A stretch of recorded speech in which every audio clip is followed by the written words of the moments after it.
बिस्मिल्लाहिर्रहमानिर्रहीम, अस्सलाम वालेकुम। मैं हूं गुलफाम चौधरी। आप देख रहे हैं मेरा फेसबुक पेज और यूट्यूब चैनल। पाकिस्तान की इस बदलती सियासी सूरत हाल जिसने पूरी कौम को एक तजस्सुस में डाल रखा है और पूरी कौम ये सोच रही है कि आने वाले दिन पाकिस्तान की सियासत में किस तरह के होंगे और आने वाले दिनों में इमरान खान साहब के हवाले से क्या खबरें हैं, इस पर अहम तरीन तजिया दिया है डॉक्टर शहबाज गिल साहब ने। आइए पहले उनको सुनते हैं, फिर उस पर बात करते हैं। पहली खबर, major general retired Hafizur Rehman की तरह lieutenant general retired Nazir Butt भी गलत बयानी करते हुए पकड़े गए। जी हां, आप दुरुस्त सुन रहे हैं। खबर है जाहिद गुशकोरी की और खबर है कि अलकादर ट्रस्ट केस, जिसे ये बदनाम करने के लिए 190 मिलियन पाउंड केस कहते हैं, उसके बारे में नैब ने, जो कि lieutenant general retired Nazir Butt साहब के नीचे है, तो lieutenant general retired Nazir Butt साहब ने यह दावा किया था कि उन्होंने इस केस में 41 अरब रुपए रिकवर कर लिए। 41 बिलियन रुपीस जो है वो रिकवर कर लिए। ये खबर निकाल कर आए हैं जाहिद गुशकोरी, बहुत ही प्रोमिनेंट और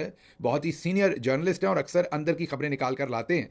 जाहिद गुशकोरी अब ये खबर दे रहे हैं कि ये बिल्कुल भी झूठ है, 41 अरब रुपए रिकवर नहीं हुए। उन्होंने कहा कि मुझे इन राइटिंग, जी हाँ, उन्होंने इन राइटिंग पूछा, ईमेल किया होगा, उन्होंने कहा मुझे इन राइटिंग में दिया है स्टेट बैंक ऑफ पाकिस्तान ने और नेशनल बैंक ऑफ पाकिस्तान ने, दोनों ने बताया है कि पाकिस्तान को 1 रुपए की भी रिकवरी नहीं हुई। ये वो सच है, लेकिन झूठ बोला या गलत बयानी की lieutenant general retired Nazir Butt साहब की नैब ने। मकसद क्या था? मकसद ये था कि किसी भी तरह से बदनाम किया जाए इमरान खान को एक झूठे केस में, जैसे हर केस में कोशिश की जाती है, और ये 41 अरब रुपए की रिकवरी का झूठ बोलकर किसी भी तरह से इमरान खान को 14 साल की सजा दी जाए। अब आप सोच रहे होंगे कि ये 14 साल कहां से आ गए, तो मैंने आपकी खिदमत में अर्ज पहले भी किया था, दोबारा बता देता हूं कि अभी तक का पैटर्न है कि जो भी केस इमरान खान का लगता है उसमें उस जुर्म के अगेंस्ट जो मैक्सिमम सजा होती है वो इमरान खान को दी जाती है। अब ये जो अलकादर ट्रस्ट केस के अंदर दफात लगाई हैं उसमें 14 साल की मैक्सिमम सजा है, तो ये 41 अरब का ये जो झूठ है, इससे ये पता चलता है कि ये 14 साल की गालिबन सजा इमरान खान को उस केस में देना चाहेंगे।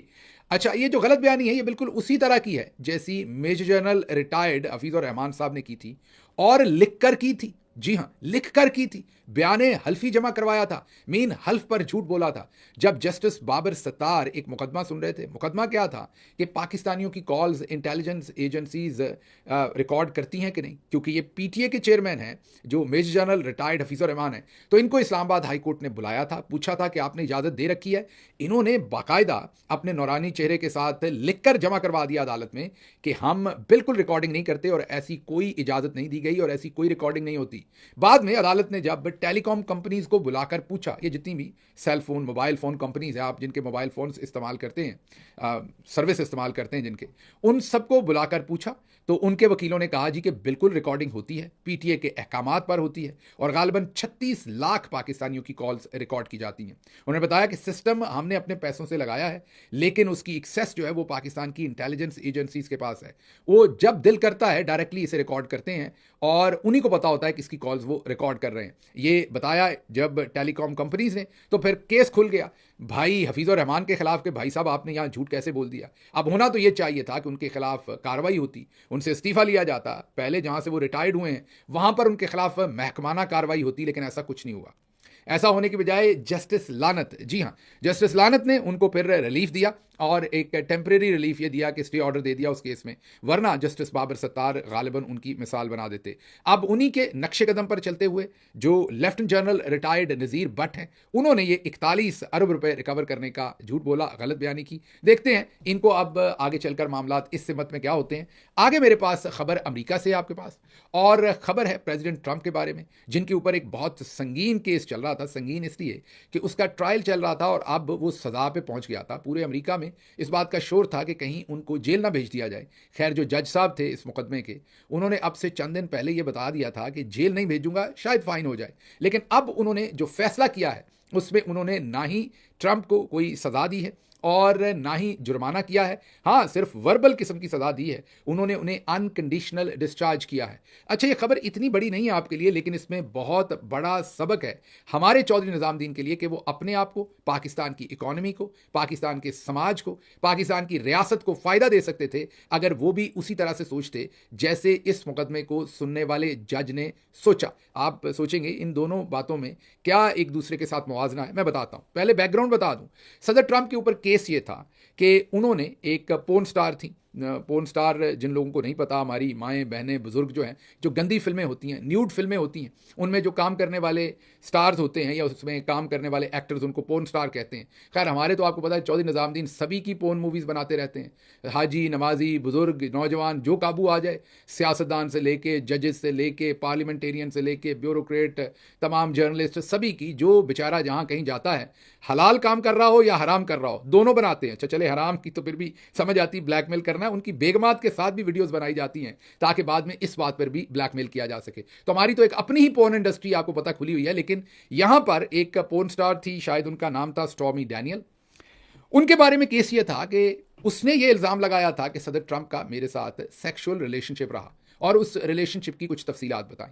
अब जब सदर ट्रंप इलेक्शन लड़ रहे थे सदारती, तो उस वक्त जब ये चीज़ें बाहर आईं तो इल्ज़ाम ये था कि सदर ट्रंप ने इस चीज़ को दबाने के लिए अपने एक वकील के थ्रू उससे बातचीत की और उसको $1,30,000 जो है वो हश मनी दी। मीन उससे सौदा किया कि तुम चुप रहोगी, ये बातें लोगों को नहीं बताओगी, ये इल्ज़ाम है, ये चुप रहोगी, ये बातें नहीं बताओगी, और ये $1,30,000 जो है वो किस्तों में उसको अदा किया।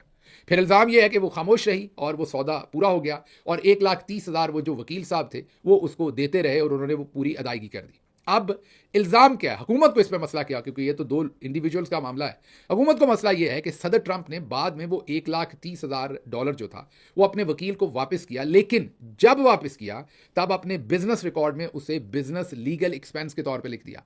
मेन उसे अपने वकील की फीस और लीगल मुकदमात के अंदर बिजनेस, क्योंकि जो आपका एक्सपेंस होता है वो टैक्स से मुबर्रा होता है, इसलिए टैक्स बचाने के लिए $1,30,000 के ऊपर कितना टैक्स होगा, अगर आप उसे 30% भी काउंट कर लें, 40 भी कर लें, तो आप देख लीजिए कितना टैक्स होगा। $50,000-60,000 टैक्स बचाने के लिए उन्होंने बेसिकली अपने आप के ऊपर इतना बड़ा मुकदमा बनवा लिया। अब मुकदमा यहां से शुरू हुआ कि उन्होंने बिजनेस रिकॉर्ड्स में टैक्स को गलत तरीके से उसको फोर्जरी की है, टैंपर किया है अपने टैक्स रिकॉर्ड को, और जो पैसा था उसको गलत तरीके से वहां पर प्लेस किया।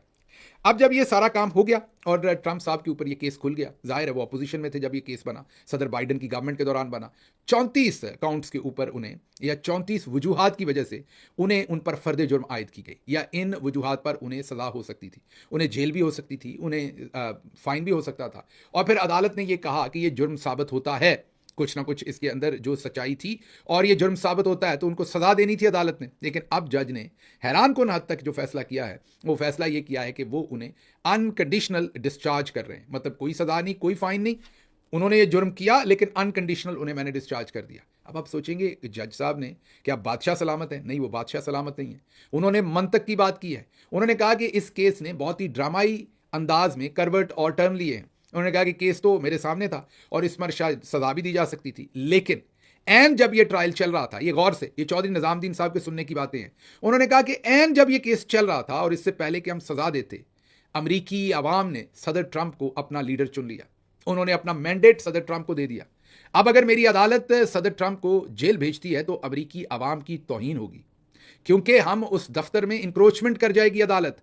जो अमरीकी सदर हैं उनका जो दफ्तर है, जाहिर है वो अमरीकी अवाम का दिया हुआ मैंडेट है। जी बिल्कुल, जिस तरह से आपने सुना, डॉक्टर शहबाज गिल साहब ने इस पर डिटेल से बताया कि इस वक्त पाकिस्तान तहरीक इंसाफ के हवाले से क्या अपडेट्स हैं, इमरान खान साहब के केसेस के हवाले से क्या अपडेट्स हैं, और पाकिस्तान की सियासी सूरत हाल में सियासी जमातों का क्या किरदार है, कौन कहाँ पर खड़ा है। और ये सुनने के बाद यकीनी तौर पर जो पाकिस्तान का सियासी सिनेरियो है वो वाज़ेह हो जाता है, और लगता यह है कि आने वाले दिन पाकिस्तान की सियासत में बड़े अहम तरीन साबित होने जा रहे हैं और आने वाले दिनों में बहुत बड़ी तब्दीलियाँ मुतवक्के हैं। अल्लाह पाक वतन अजीज़ का हामी और नासिर हो। पाकिस्तान जिंदाबाद।